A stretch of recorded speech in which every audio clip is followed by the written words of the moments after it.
Noite. Madeira velha que range sob o peso das trelas e dos corpos. Um lampião que luta contra a escuridão. Vozes baixas, interrompidas pelo vento que passa entre as frestas. O cheiro doce e pegajoso do melaço perto da casa de moer. No chão, palha, cinzas e o silêncio pesado de quem não pode descansar de verdade. Nesta senzala, a vida era medida em tarefas, ordens e interrupções. Nesta senzala, uma verdade fundamental foi deliberadamente calada por séculos. O Brasil colonial cresceu sobre um regime de expropriação humana tão sistemático que a própria arquitetura dos lugares, casa grande, engenho, senzala, trilhas para o mato, funcionava como um projeto de dominação. A brutal verdade que ninguém te contou não é um exagero retórico. É o nome do esquema que organizou a vida diária de milhares de pessoas escravizadas. Não falo de um episódio isolado. Falo de um conjunto de práticas, leis, rotinas e mentalidades que transformaram corpos e lares em mercadoria, convertendo o tempo humano em açúcar, em lucros, em mapas de propriedade. E quando digo ninguém te contou, refiro-me tanto às omissões nos livros de história oficiais, quanto às fraturas de memória que ainda hoje tornam invisíveis rostos e linhas genealógicas inteiras. Antes de irmos adiante, se essa história importa para você, inscreva-se e compartilhe. Preciso que este assunto circule. A viagem começa quando a pessoa arrancada da sua terra é reduzida a um lote anunciado em tabuletas e listas.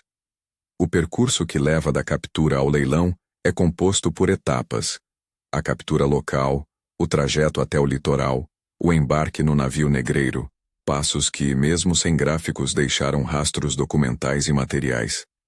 Registros de portos, notas de viagem de capitães, anúncios em jornais coloniais e inventários pós-morte mostram que corpos foram circulados, avaliados e redistribuídos como bens. Em muitos casos, os arquivos notariais guardam os nomes dos compradores, a data da compra e, por vezes, descrições físicas que hoje nos dão pistas sobre origens geográficas.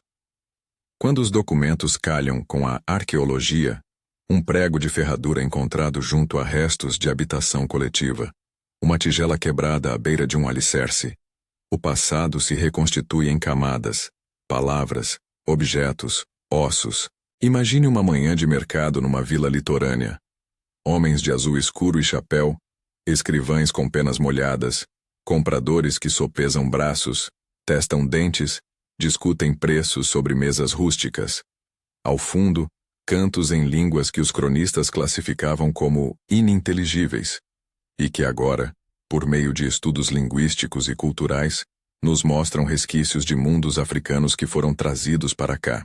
Depois do leilão, muitos seguem para os engenhos, lugares que combinavam produção e castigo, um circuito econômico que dependia de rotina e coerção. O engenho não era apenas uma fazenda, era uma máquina de extrair tempo humano e calor. Era dividido de forma funcional. A casa grande onde o senhor e a administração viviam e decidiam. A senzala onde as pessoas escravizadas dormiam e tentavam manter laços de parentesco. O espaço de trabalho, roças, canaviais, moendas, caldeiras, onde a produção do açúcar criava um calendário próprio, marcado por safra, moagem e pressões de entrega. Os documentos que descrevem plantas de engenhos, plantas de arruamento e inventários de utensílios ajudam a visualizar esse conjunto. Um croquis simples mostra como a disposição das edificações facilitava a vigilância. Caminhos curtos do corpo de guarda ao canavial, visada direta da casa grande para a senzala, trilhas que permitiam a atuação de capitães do mato quando ocorriam fugas. Para ilustrar em microescala, acompanhe a história de Thaís, nome de reconstrução, representativo de muitas vidas que os arquivos apenas fragmentam. Thaís chega ao litoral, ainda confusa quanto ao idioma dos outros e ao seu novo nome. No dia do leilão, empurra a palha do leito e observa estranhezas paisagens, tenta entender sinais, e no engenho é colocada junto a um grupo que trabalha na roça. Seus primeiros dias são marcados por dor nas mãos, noites curtas e ordens que têm o peso de uma sentença. Uma senhora mais velha que fala uma língua que lembra a dela, lhe aponta como conservar um remédio simples feito de ervas. Outro homem lhe ensina onde enterram os restos de comida que podem ser reutilizados. Esses gestos cotidianos são formas de transferência cultural e redes de cuidado que frequentemente escapam às fontes formais, mas que a arqueologia doméstica e relatos etnográficos reconstituem. Panelas jardinadas, restos de alimentos em perfil de sedimentos, artefatos pessoais escondidos sob o assoalho. A rotina do trabalho é dura e metódica. A temporada da cana impõe um ritmo que tudo determina. Quando cortar, quando moer, quando ferver. Havia quem cuidasse da semeadura, quem dirigisse as eimas de corte, quem operasse os engenhos de moer, quem fizesse a caldeira. Cada função exigia habilidade, resistência e, por vezes, especialização transmitida entre gerações. As mulheres eram com frequência encarregadas de tarefas domésticas na casa grande e na senzala, além de trabalharem nos quintais hortícolas, no preparo da alimentação e em tarefas de cuidado. Também participavam da produção, especialmente no plantio e na colheita, e desempenhavam papéis centrais na manutenção de laços familiares e religiosos. Crianças não eram poupadas. Iniciavam-se precocemente nas funções menos qualificadas, e a experiência de infância era moldada por privações nutricionais e exposição a doenças que hoje sabemos deixar marcas detectáveis nos ossos e dentes. A arqueologia bioantropológica tem sido fundamental para entender esse cotidiano em aspectos que os textos oficiais omitem. Análises de restos ósseos revelam, por exemplo, padrões de desgaste que correspondem a trabalho repetitivo. Perfis de alimentação, pela química dos ossos, mostram dietas pobres em calorias e nutrientes essenciais. Sinais de doenças infecciosas, cicatrizes antigas e fraturas mal curadas indicam vulnerabilidades que os registros administrativos quase nunca registram. Em sítios de senzala pesquisados, encontrou-se material doméstico fragmentado, cacos de cerâmica, objetos pessoais, pregos e pequenas joias, que sinalizam a existência de uma vida material própria, uma esfera de resistência cotidiana à lógica que os reduzia à mercadoria. A vigilância institucionalizada que atravessava o espaço colonial era complementada por práticas legais e institucionais.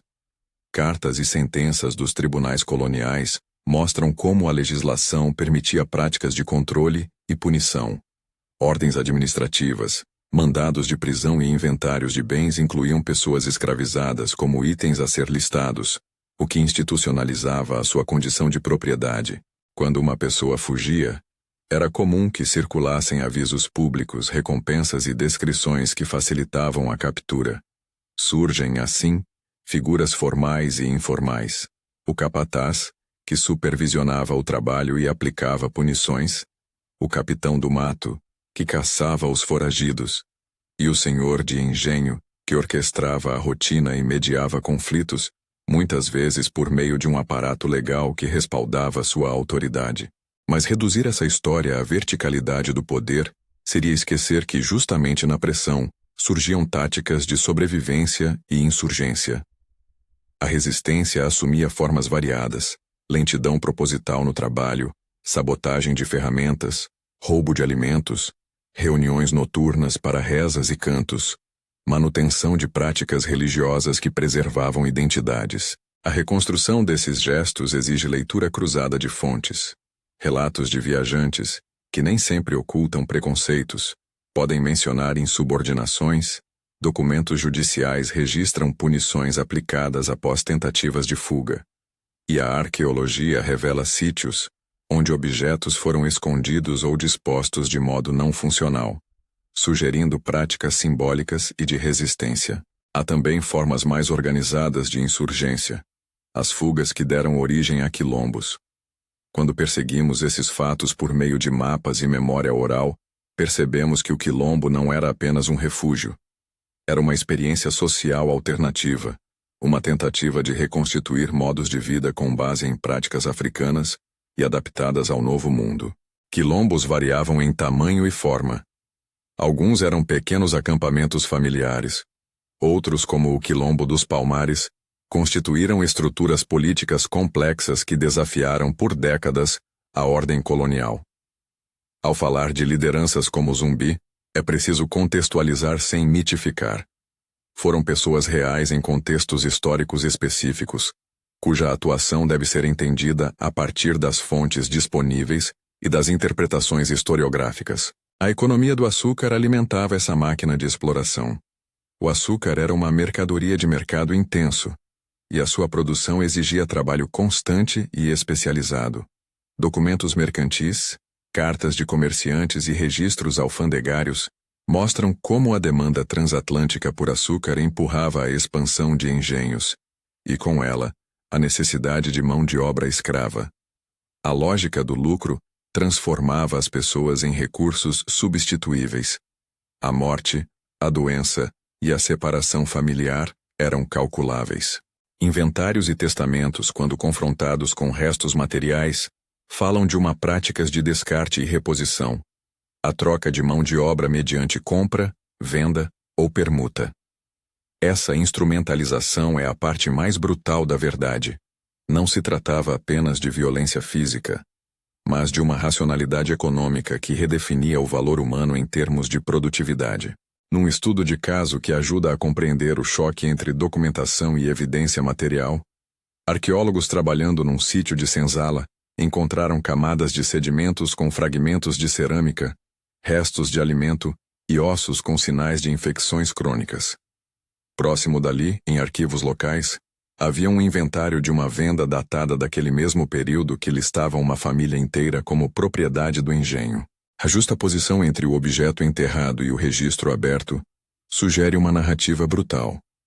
Vidas foram listadas, separadas e registradas, e essas rotinas administrativas deixaram marcas físicas que a ciência moderna pode reconstituir.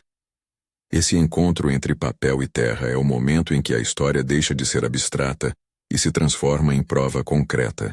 A separação familiar é outro eixo dessa violência. Cartas, anúncios de leilão e sentenças mostram que mães, filhos e cônjuges eram frequentemente vendidos em lotes distintos. Uma mãe podia acordar para um dia de trabalho e, ao voltar, encontrar os filhos levados para outra fazenda. Esse tipo de ruptura tem efeitos que reverberam por gerações. Memórias familiares, preservadas por descendentes e por relatos orais, revelam estratégias de reconstrução. Nomes preservados em domínios familiares, histórias que sobrevivem pelas frases passadas de avô para neto, rezas que mantêm laços com práticas africanas. A história oral, apesar de marginalizada por muito tempo, é uma das principais fontes para entender como a memória sobreviveu ao apagamento institucional. É essencial, entretanto, manter cautela metodológica. Nem todo documento é neutro. Muitos foram redigidos por agentes interessados em justificar práticas ou em ocultar violências. Relatos de viajantes europeus, por exemplo, oscilam entre a denúncia e a complacência. Juristas coloniais escreviam códigos que, embora formalmente regulassem condutas, frequentemente serviam para reafirmar privilégios. Por isso, a história que propomos combina o que as fontes escritas dizem com o que a terra e o corpo revelam. Arqueologia, bioarqueologia, antropologia e estudos de memória trabalham em conjunto para desfazer narrativas suavizadas. A vida cotidiana na senzala é, portanto, um entrelaçamento de opressão e criação. O próprio espaço físico impunha limites, mas dentro desses limites surgiam práticas de cuidado. Partilhas de comida, remédios tradicionais, cerimônias noturnas que mantinham uma ordem simbólica diferente daquela imposta pela Casa Grande. Canções, tambores, rezas e comidas eram formas de resistência simbólica que ajudavam a preservar identidades e a construir redes de solidariedade. Essas práticas, quando detectadas pela arqueologia, pela disposição de objetos, por estruturas habitacionais ou por restos alimentares, mostram que a face da resistência nem sempre é grandiosa. Muitas vezes, é um gesto de partilha ou um verso cantado à noite. Por outro lado, a repressão também se institucionalizava em rotinas diárias. Castigos físicos, embora não descritos aqui em detalhe gráfico, eram aplicados com frequência e tinham funções disciplinadoras na lógica do trabalho. As leis coloniais e as ordens internas dos engenhos normalizavam punições, enquanto a presença de capatazes e de estruturas de vigilância assegurava sua execução. Quando falta a lei, falam os instrumentos. Correntes, dogmas de trabalho, listas de faltas e recompensas que orientavam um sistema de coerção. Ainda que haja um padrão, havia variação local. Engenhos menores, proprietários mais ausentes, economias de subsistência e relações pessoais entre senhores e pessoas escravizadas podiam alterar dinâmicas. Alguns senhores manuscreviam formas de negociação, concedendo alforrias em circunstâncias específicas. Outros, ao contrário, reforçavam a austeridade disciplinar. Esses contrastes requerem cuidado interpretativo, evitar generalizações que apaguem matizes regionais e temporais. Ao mesmo tempo, as linhas gerais da violência, controle do corpo, separação de famílias e instrumentalização econômica aparecem com notória regularidade. Enquanto isso, na senzala onde começamos, uma mulher prepara a pouca comida que conseguiu juntar. Há uma criança que chora, uma sombra que observa da fresta. Uma cartela de papel amarelado, guardada por décadas no arquivo de uma cidade vizinha, descreve uma venda que menciona uma personagem com traços similares aos dela. A justa posição entre o objeto escondido sob a palha e a letra alinhada do documento é um convite à investigação. Como ligar o relato burocrático ao corpo que viveu a rotina? Como traduzir o bem descrito no inventário para a pessoa que ri, que cuida, que ama? Essa ligação entre texto e vida é o trabalho do historiador investigador, e é também o que torna a história dolorosa. Por trás dos termos legais e das cifras, havia carne, afeto e sofrimento. E é justamente nesse ponto que a narrativa muda de escala. Saímos da microhistória da senzala para uma visão ampla do circuito econômico que alimentava o comércio de açúcar. No comando estavam mercados atlânticos, portos europeus, comerciantes locais e a administração colonial. Canais comerciais e redes de crédito transformavam a produção local em mercadoria global. A demanda externa criava pressão para expandir plantações e intensificar trabalho. As decisões tomadas em escritórios e casas grandes tinham impacto direto na rotina de quem sujava as mãos de bagaço de cana, na dieta de quem dividia uma panela, na fragilidade de famílias cujos laços podiam ser rompidos por um anúncio de leilão. Há, porém, contradições. A economia precisava das habilidades, conhecimentos e saberes das pessoas escravizadas, no cultivo, na manipulação da cana, na conservação de técnicas, e, ao mesmo tempo, tentava negar-lhes humanidade. Essa instrumentalização dupla é uma das chaves para entender por que a violência era tão sistemática.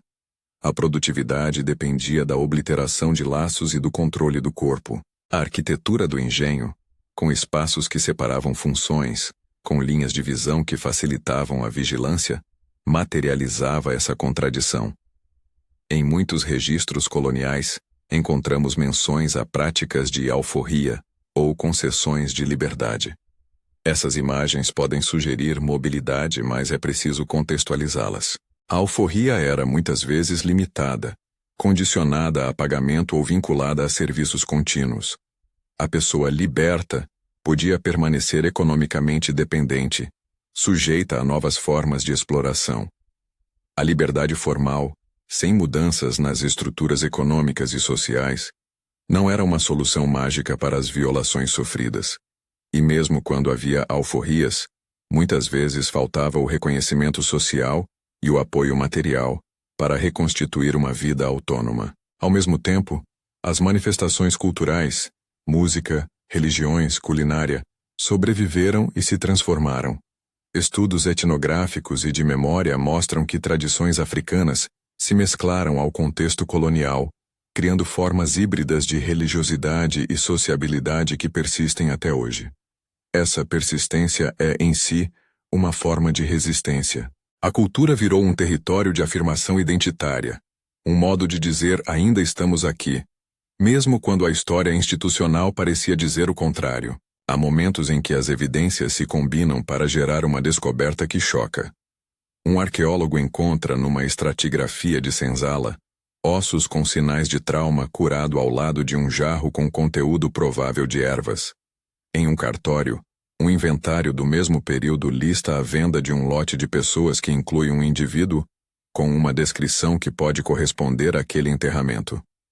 Essas justaposições não são conjecturas. São pontos de partida para narrativas que conectam documento e vida. São também provas de que a história não é apenas leitura de livros. É leitura de espaço, objeto e corpo. Mas antes que possamos encerrar esse capítulo e chegar ao que esses padrões significam hoje, precisamos mergulhar ainda mais fundo nas rotinas do engenho. Perceber como as agendas diárias eram escritas em ordens, listas e botões de castigo, e entender de que maneira as pessoas escravizadas conseguiram tecer redes de solidariedade capazes de atravessar as fraturas impostas.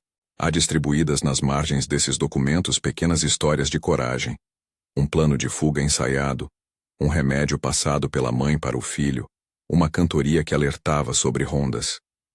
Essas histórias, quando agregadas, nos dão um sentido mais completo de agência em um contexto de opressão. Ainda assim, a história permanece incompleta.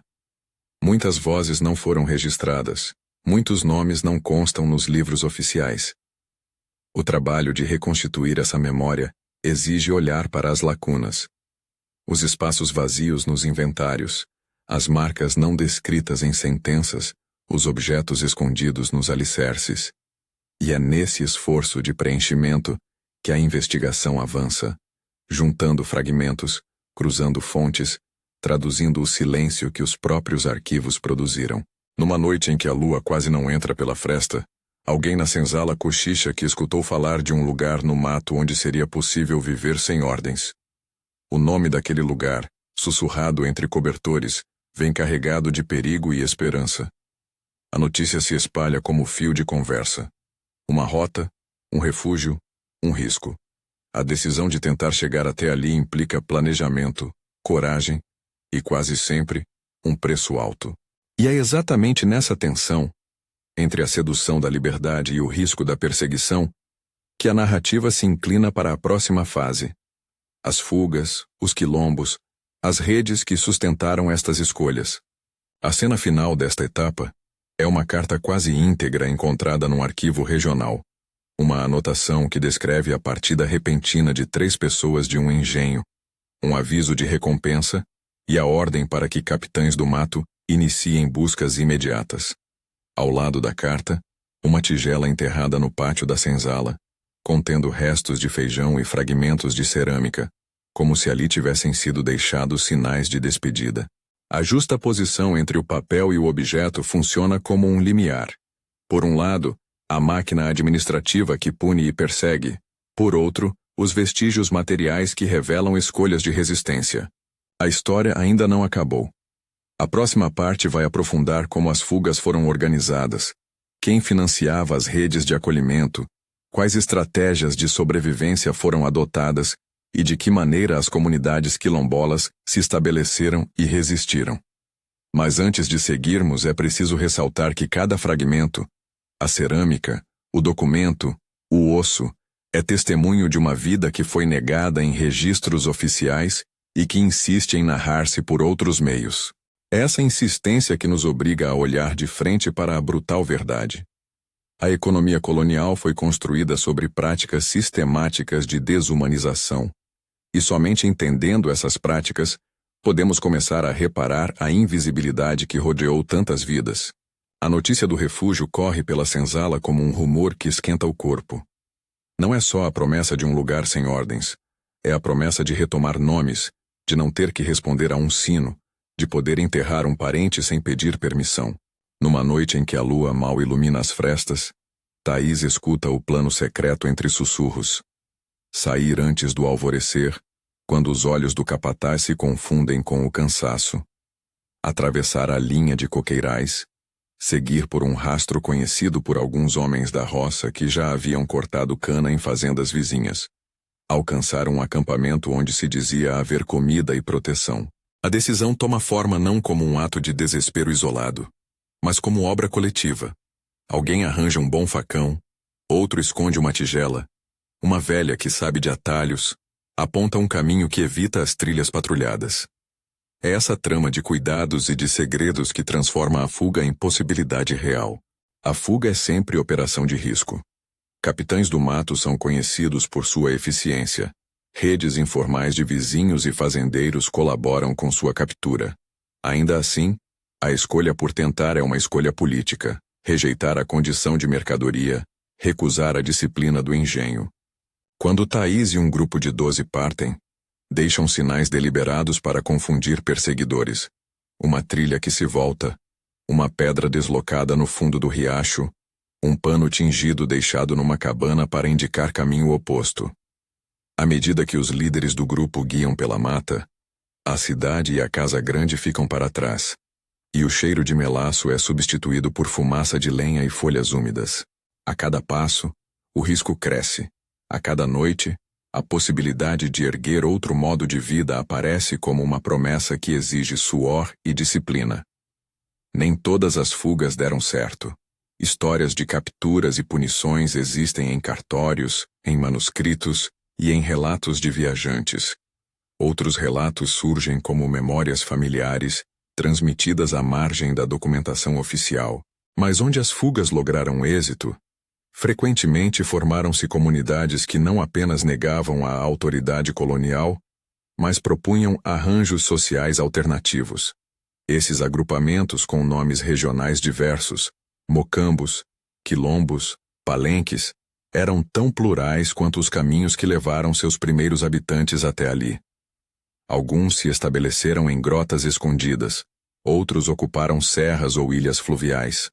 Outros ainda permaneceram móveis, mudando de sítio conforme a pressão militar. A ideia do quilombo costuma ser trazida para a narrativa pública pela figura de Palmares e por Zumbi. É justo colocá-los no centro, mas é preciso entender que Palmares foi apenas um dos muitos espaços onde houve experimentação social, alianças e confrontos. Quilombos menores, menos documentados, formaram redes de cooperação e comércio com populações livres e indígenas, estabeleceram rotinas agrícolas próprias, criaram fornos, curtumes, oficinas e desenvolveram formas de defesa. Em muitos casos, relações com camponeses livres e missionários eram ambíguas. Havia negociações, trocas e também traições. A organização interna dos quilombos combinava tradições africanas com adaptações ao espaço americano. Estruturas de liderança surgiam por mérito militar, por prestígio religioso, ou por outras formas de autoridade reconhecidas pela comunidade. O êxito dos quilombos dependeu em grande medida de redes de informação e de apoio. Mensageiros transportavam notícias entre comunidades. Quem estava em liberdade nas vilas, artesãos alforriados ou criadores de embarcações, podiam fornecer mantimentos ou abrigar eventos de passagem. A clandestinidade exigia conhecimento do terreno, colaboração com populações indígenas que conheciam atalhos e uma logística de abastecimento que transformava a mata em campo produtivo. Em muitos locais, cordões de sítios cultivados e engenhos de produção menores foram estabelecidos por ex-fugidos que passaram de recrutas improvisados a agricultores organizados. As fontes que reconstroem essa trajetória são múltiplas. Avisos de recompensa e relatos judiciais documentam tentativas de perseguição. O deslocamento de recursos nos inventários após conflitos denuncia transformações demográficas. Cartas de autoridades locais mostram o custo humano e econômico das investidas contra quilombos. Ao lado desses papéis, a arqueologia começa a preencher lacunas. Vestígios de fornos de barro, fornalhas, peças de cerâmica com marcas de uso prolongado, restos de sementes e grãos que indicam variedade alimentar fora do repertório imposto pelos engenhos e estruturas habitacionais adaptadas à defesa. Juntar esses elementos é erguer mapa e narrativa, que revelam como a resistência não foi só militar, mas essencialmente civilizacional. Voltando ao engenho, a rotina de resistência se manifestava também em gestos cotidianos e quase invisíveis.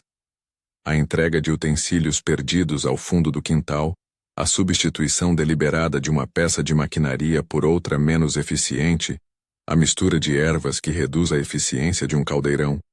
Tudo isso fazia parte de um repertório de sabotagens silenciosas. A lentidão proposital, pedagógica, muitas vezes penalizada de maneira cruel, era também uma espécie de greve dispersa que corria pelas linhas de corte. Os relatos de senhores que se queixam por preguiça de seus cativos, presentes em cartas e memórias administrativas, escondem uma leitura equivocada. Muitos desses comportamentos eram estratégias de dignidade e sobrevivência. As mulheres desempenhavam um papel crucial nessas redes. Além das tarefas de plantio e colheita, muitas foram guardiãs de remédios, de conhecimentos agrícolas e de rituais. A transmissão de plantas medicinais, a cura com cataplasmas e a prática de partos domesticados eram saberes que salvavam vidas e reforçavam coesão social. Em contextos de fuga, mulheres frequentemente assumiam funções de liderança moral e logística. Cuidar de crianças, organizar mantimentos, negociar com comunidades próximas. Seus corpos foram também alvo de violências específicas, e isso impõe cautela ao tratarmos essas dimensões. A documentação judicial é muitas vezes omissa ou enviesada sobre abusos de natureza sexual. Por isso, historiadores trabalham com prudência, cruzando relatos, testamentos e memórias para reconstruir possibilidades sem revitimizar. A arqueologia fornece pistas indiretas sobre esses saberes e práticas.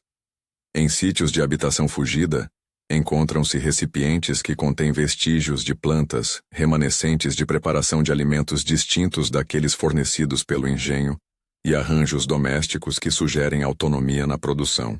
Alguns depósitos mostram mistura de espécies africanas ou adaptadas localmente. Mandioca, inhame, feijões variados, que compõem uma dieta diversa e estrategicamente pensada para garantir reservas energéticas e medicinalidade. Esses indícios materializam a afirmação de que a resistência também passou pelo cultivo da vida, cuidar, plantar, cozinhar e celebrar. As investidas militares contra quilombos, por sua vez, geraram documentação abundante, relatórios informando custos, cartas de capitães explicando estratégias, ofícios pedindo reforços. Muitos desses documentos, redigidos para justificar ações perante a coroa, ou para competir por recursos, são ricos em detalhes. Eles revelam como a repressão era organizada, expedições coordenadas, alianças com ocasional colaboração de indígenas e de brancos libertos, uso de informantes. É nessa periferia documental que também surgem relatos sobre práticas que os fugitivos adotavam para se proteger. Mudanças de sítio, submersão de trilhas, utilização de terreno íngreme para dificultar movimentos da cavalaria. Ao lado da esfera militar, joga-se um jogo simbólico. Oficiais e proprietários tentavam naturalizar o sistema escravista com discursos jurídicos e morais que apresentavam a ordem colonial como necessária ao progresso.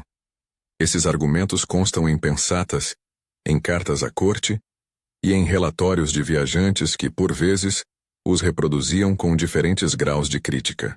O historiador atento precisa desmontar essas narrativas, comparando o discurso com a materialidade. As rotas de fuga, os restos de cerâmica, os ossos marcados por repetição de esforço, as plantas medicinais, tudo aquilo que não se encaixa na versão suavizada. Uma das descobertas mais contundentes é a justaposição entre registros escritos e achados arqueológicos que parecem conversar.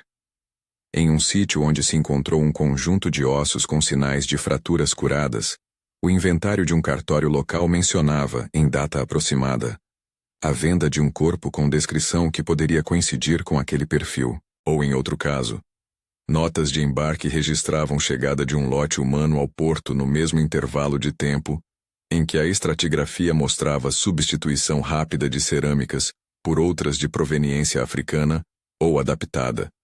Sinais de que pessoas continuaram a manter práticas culturais mesmo sob coerção. Esses encontros entre papel e solo quebram a distância entre relato e pessoa. Eles nos forçam a reconhecer que os inventários, por mais formalmente organizados, escondiam vidas inteiras. A bioarqueologia, por sua vez, abre janelas para entender saúde e sofrimento.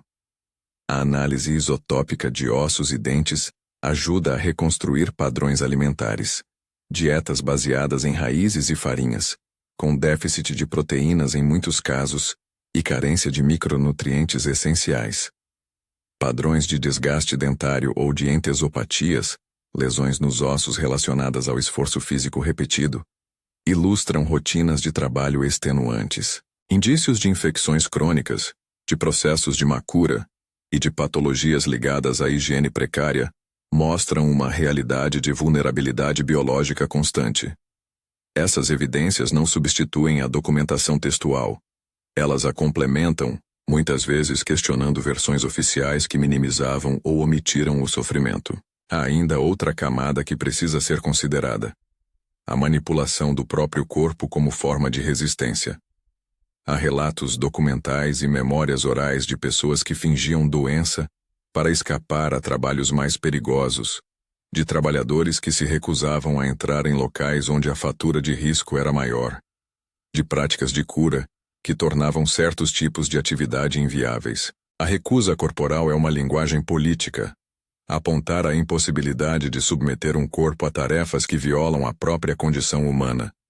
Esse tipo de resistência, invisível para um inventário, é detectada nas margens da documentação e nas marcas que o corpo traz.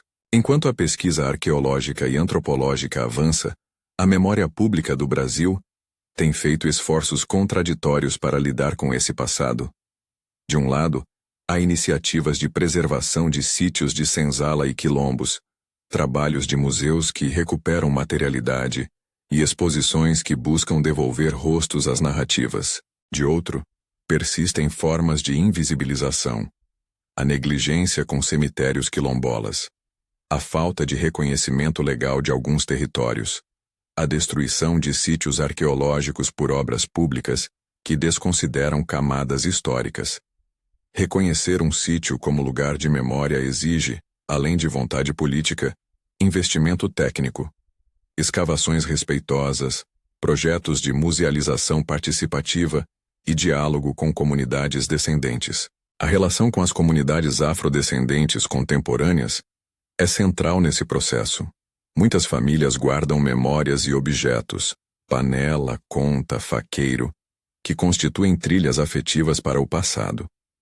O trabalho com essas comunidades precisa ser pautado por respeito, por proteção aos saberes e por partilha de resultados. Projetos de pesquisa de qualidade envolvem coautoria, retornos de pesquisa que não extraiam informação sem devolvê-la, e reconhecimento das vozes locais como atores centrais na construção de memória.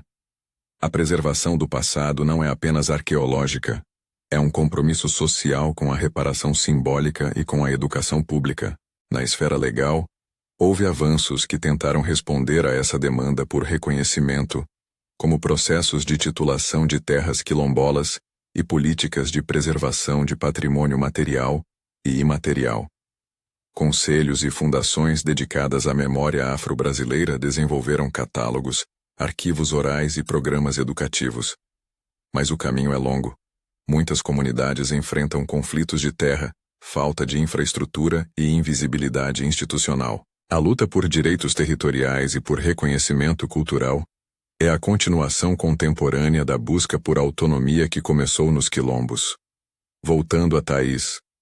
Após meses de vida em um agrupamento fora da ordem do engenho, ela integra uma comunidade onde se reconstroem nomes, onde recém-nascidos têm registro simbólico e onde se negocia trabalho coletivo. Lá, aprende a plantar variedades de raízes que conserva como reserva. Participa de rodas de cura em que as mulheres transmitem receitas de chás e cataplasmas. Contribui com sua habilidade de costura para consertar redes de pesca e compartilha canções que falam de travessias e de ancestrais.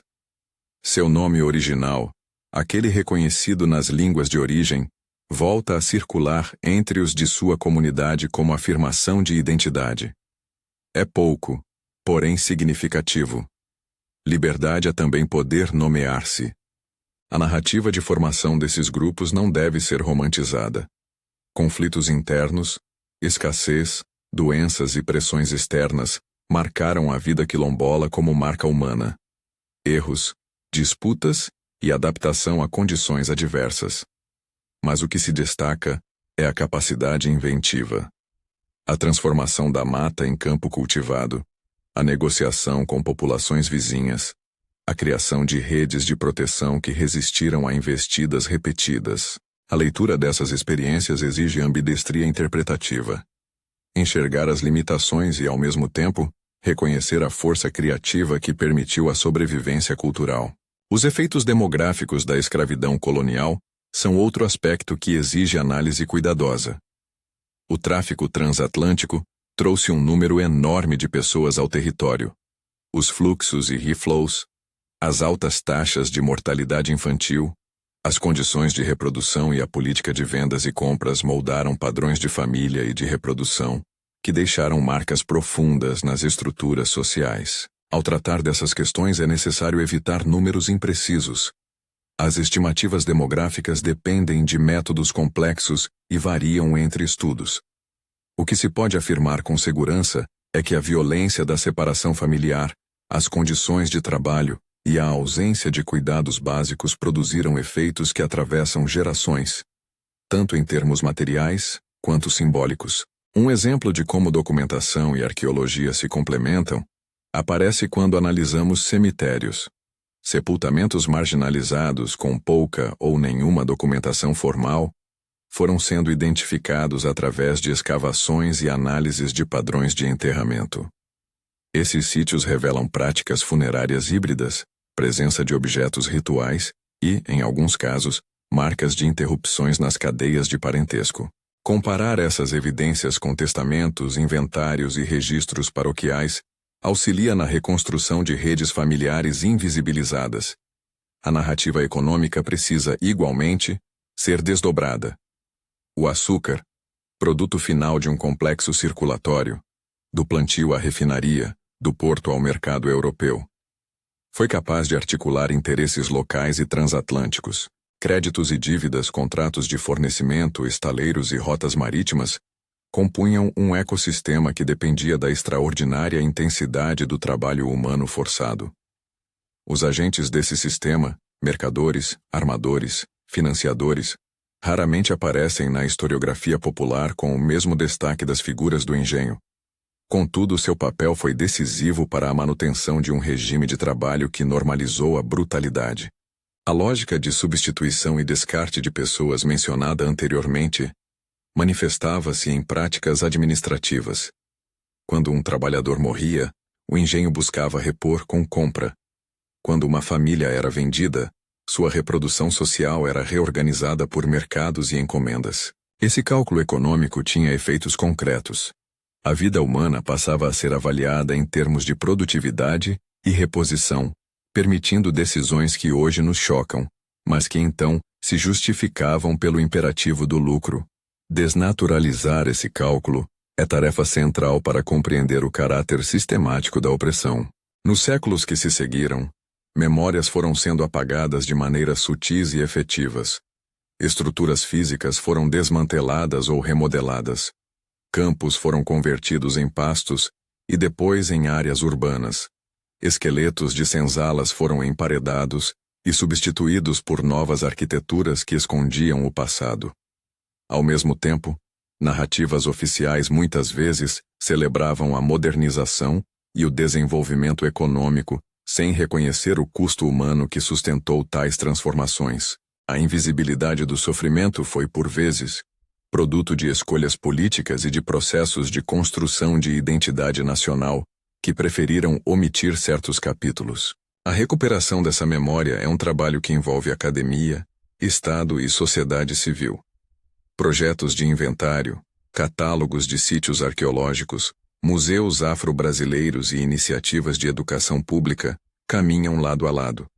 Entretanto, é essencial que esses processos sejam conduzidos com sensibilidade cultural e com participação das comunidades diretamente interessadas. O ato de preservar não é neutro. Ele pode ser reconhecimento e reparação, ou pode ser apropriação e mercantilização. A diferença depende de quem participa das decisões e de quais interesses são priorizados. Há exemplos inspiradores de iniciativas que dialogam com comunidades de forma respeitosa, museus que coproduzem exposições com descendentes, projetos de arqueologia que integram saberes locais e devolvem artefatos ou réplicas para comunidades, programas escolares que incluem roteiros de memória sobre senzalas e quilombos. Essas práticas funcionam como contrapor a um passado silenciado. Elas tornam a história visível, acessível e relevante para novas gerações. A conexão entre passado e presente se revela de modo direto nas vidas contemporâneas de descendentes. Relações de desigualdade, discriminação racial e concentração de terras configuram um quadro de persistência de desigualdades estruturais que tem raízes no período colonial. Ao mesmo tempo, a manifestação cultural afro-brasileira, na música, na culinária, na religião, nas linguagens corporais, é testemunho de continuidade e resistência. O Brasil de hoje carrega essas matrizes. A brutalidade histórica e a inventividade cultural convivem como traços indissociáveis da sociedade. Diante disso, qual é a obrigação da sociedade atual? Em primeiro lugar, reconhecer que a história foi moldada por escolhas que privilegiaram ganhos econômicos em detrimento da vida humana. Esse reconhecimento implica não só conhecimento, mas medidas concretas, políticas de preservação, programas educativos que revertam omissões curriculares, apoio a processos de titulação de terras quilombolas quando adequados, investimentos em projetos de memória e ações afirmativas que promovam inclusão. Em segundo lugar, escutar as vozes das comunidades afetadas e envolver seus representantes em decisões sobre o patrimônio e a memória. E por fim, assegurar que a produção de conhecimento histórico não sirva apenas à elite acadêmica, mas chegue às escolas, às comunidades e aos espaços públicos de forma compreensível e transformadora. Não é improvável que os mecanismos de opressão cheguem a ser celebrados em discursos de mestiçagem que apagam a violência estruturante. Por isso, confrontar narrativas oficiais é também um exercício de cidadania. Recuperar a história dos que foram silenciados é, ao mesmo tempo, prestar contas com o passado e dotar o presente de instrumentos para uma convivência mais justa. A arqueologia e os arquivos são aliados preciosos nessa empreitada. Eles trazem evidências que, combinadas, recusam explicações simplistas e revelam a complexidade das vidas escravizadas. Repassar uma última vez a cena da senzala onde começamos nos ajuda a fechar o ciclo. Lá, sob a palha e a luz moribunda do lampião, as vozes seguem se misturando. Uma mulher que costura ao som de um canto, uma criança que aprende palavras vindas de línguas distintas, um homem que ensina a controlar o fogo do forno de cal e que, em segredo, guarda instruções para a fuga. Essas imagens não são apenas memórias estéticas, são testemunhos de humanidade que se recusou a ser reduzida à mercadoria, ao perceber que os documentos e os ossos convergem para contar uma mesma história. Somos obrigados a nomear o evento por seu nome. Violência organizada. Economia que instrumentalizou vidas. Resistência que preservou identidades. Há, por fim, uma responsabilidade ética do pesquisador e do espectador. Olhar para esse passado com curiosidade tecnicista, sem empatia, é repetir a violência do distanciamento. A tarefa histórica que propomos é, portanto, dupla. Mostrar a brutalidade, sua extensão, seus mecanismos, suas justificativas econômicas, e apontar as rotas de sobrevivência e reconstrução que as pessoas escravizadas fabricaram. Só assim a história deixa de ser relato frio e vira ferramenta de presença. Para nomear, para lembrar, para honrar. Se esta narrativa trouxe algo que você considera importante, olhe a descrição deste vídeo. Lá há uma lista de leituras, instituições e arquivos onde você pode aprofundar-se. Museus e centros de memória, projetos de arqueologia comunitária, catálogos de arquivos públicos e coleções digitais estão indicados para quem quiser seguir verificando fontes e participando ativamente da preservação. Apoiar iniciativas de preservação. Visitar sítios de memória quando possível e dialogar com comunidades locais são passos concretos para que o passado não permaneça apenas como relato distante. Encerramos com reconhecimento. As vidas e os nomes que frequentam esses relatos, Thaís e tantos outros que não aparecem nos inventários, as mães, os filhos, os artesãos, as lideranças de quilombo, merecem ocupar lugar central na história do país. Honrar essas vidas passa por compor narrativas que digam a verdade sem sensacionalismo, que exponham o mecanismo econômico da opressão sem reduzir as pessoas à estatística, que reconheçam a agência sem esquecê-la nas condescendências dos relatos tradicionais. Para quem quiser continuar a investigação, recomendamos consultar catálogos de arquivos públicos, Arquivo Nacional, arquivos estaduais e municipais, acervos digitais de jornais coloniais e coleções de documentos notariais. Buscar literatura acadêmica de história social e econômica sobre o Brasil colonial. E conhecer iniciativas de arqueologia que trabalham em parceria com comunidades. Instituições como museus regionais, centros de estudos afro-brasileiros e fundações dedicadas à preservação do patrimônio cultural são pontos de partida essenciais. O que permanece, no entanto, é uma certeza simples e urgente. A história do Brasil colônia não pode ser compreendida sem reconhecer a brutal verdade que organizou a vida de inúmeras pessoas. Entender isso é um passo necessário para que as gerações presentes e futuras possam, com honestidade, construir memória, promover justiça simbólica e manter viva a memória daqueles cujas vidas foram tratadas como mercadoria. Esta é a verdade que ninguém contou por tanto tempo, e que agora cabe a todos nós ouvir, preservar e transmitir.